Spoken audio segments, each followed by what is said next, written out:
labda kumuona kati anatoka. And it's very true. Kuna vitu vingi sana. Au ile mbona mwachia watoto wako mara si yenye amenguza nyumba wengine wanatumwa. Kama unakumbuka ile story ile mdada wa kazi ambaye aliwachoma watoto chumbani. Sio kama unakumbuka ile story. Aliwachoma watoto kwenye yani bila kumbuka ile kwenye fridge sio. Sasa huyo dada akianza kueleza alikuwa anaishi naye. Alikuwa mpaka alikuwa anamsaidia kazi zake. Yani alikuwa anamsaidia kazi zake zote zilizokuwa anafanya. Yani ile naona na kingine kinatokea kumtrust mfanyakazi kabisa. Kama nakumbuka pale mtaani kwetu kuna mama alimtrust sana mfanyakazi, aliishi naye karibia miaka 6. Lakini alichokuja kumfanyia alimwibia milioni 3. Mtaji wote. Yaani alikuwa anauza dukani, yaani pale kukashazoea kama ndugu, kamsomesha, kila kitu kamfanyia, lakini mwisho wa siku vivulana tu viungo vimekuja vikamdanganya yule mtoto, akamwibia. Ni kama tayari ni ile mind, yaani tuseme ni kile ambacho kimeshajengeka kati ya waajiri na house girl au wasichana wa kazi. Ndio hicho ambacho kinamfanya msichana anafanya maamuzi, haijalishi wewe umeishi naye vizuri. Na pia kitu kingine wadada wa kazi hawafanani, na pia wao pia yani malezi ni kama ile kulea mtoto. Watu hawafanani kwenye malezi na hadi vitu kama hivyo havifanani. Kwa hiyo ili tuweze kuhitimisha hii mada. Kitu cha kwanza, yani hakuna formula ya kuishi na mdada wa kazi kwa kweli. Yani kama unataka kumpa uhuru, mpe uhuru kidogo. Yani sio kwamba unampa uhuru sana, yani unataka kumpa uhuru sana. Na pia kama unataka kumbana, mbali kidogo, labda kama anaangalia TV, dada kesho naamka mapema kufanya kazi nenda ukalala. Au labda anamwambia ni siku moja sasa unataka unachelewa kutoka kazini. Asipikie chakula mume wako. Yani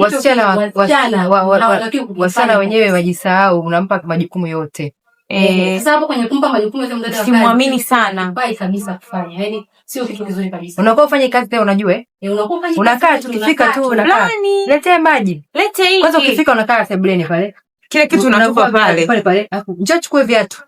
Yaani ukimaliza chukua nguo, chukua pochi, peleka chumbani. Yaani kikubwa hapa. Amekuja kakako. Yaani unataka kuachia majukumu yako. Yaani kama ulikuwa ukianza kumsema mume wako maji wakuni, unaweka unampashia chakula. Yaani sio unafanya kila kitu anafanya mdada wa kazi. Maana hapo ndo baba. Kwa sasa anahama.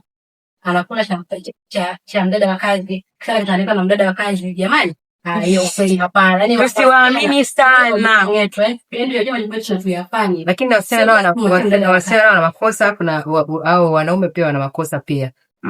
Mwanaume tayari ameshaona kwamba amekaa na mpenzi wake tayari, lakini kashalitoa mdada pale. Mwingine tamaa. Anaanza kumwangalia, anaanza kurudi mapema nyumbani, anarudi tu. Tumeona anarudi nyumbani afu asemi. Asemi. Kimya. Nyumbani mapema. Zamani anakupigia si baby, unarudi saa ngapi?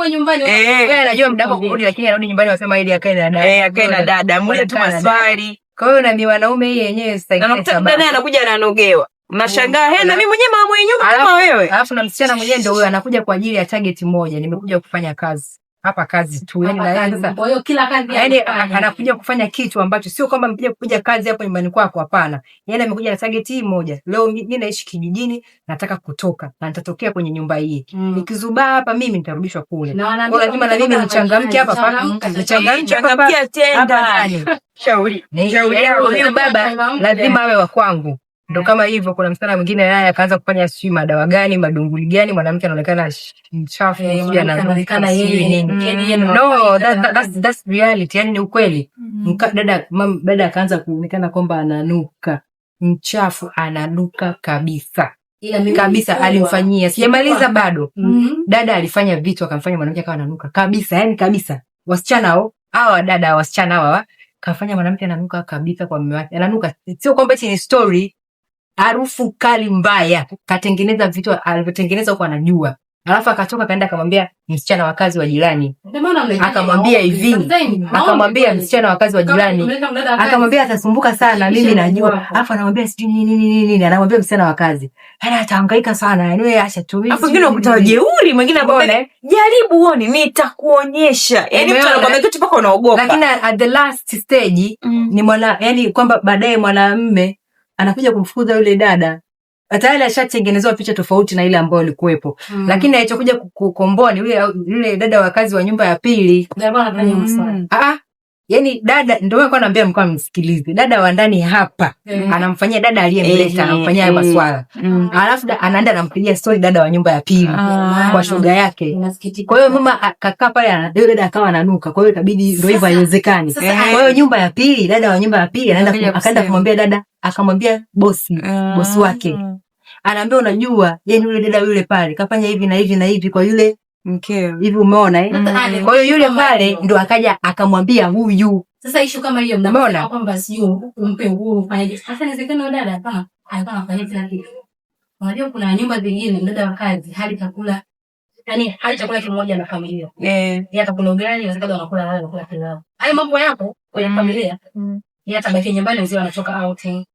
Kwa hiyo tumemkosa ambaye anasababisha. Kwa hiyo anayesababisha unajua mimi naona pande zote mbili. Yaani kwenye swali mbili, tatu zipo. Tatu mambo mengi. Kikubwa zaidi yani unapoongelea mambo ya mume wako, msichana ambaye ndio mwenye ile nyumba ndio mdada wa kazi wewe salama. Yaani hapa. Ila mambo mengine hayo sikaja na matunguli. Msichana na makosa. Msichana wa kazi na makosa. Mdada wa kazi mvulana ana makosa, mwanaume. Ila mvulana sio mvulana hana makosa, sababu hajamleta. Yeye kaleta, hajamleta, lakini na yeye macho yake ni 100. Na kama usingemleta kiko na wewe macho. Na kishaanza macho 100.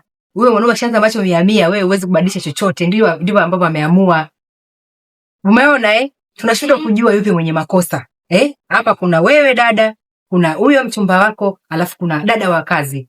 Nani mwenye makosa? Wewe unafikiri nani mwenye makosa? Mimi nashindwa kufinalize. Lakini tumeongea hapa, lazima kama wewe ni dada wa kazi, umepata ambavyo unaweza ukavichukua. Na kama wewe ni dada mwenye nyumba, na wewe umepata ambacho unaweza kukitumia. Na kama wewe ni baba mwenye nyumba au kaka, na wewe unaweza ukapata kitu ambacho kitakufaa sana. Lakini naomba nimalizie.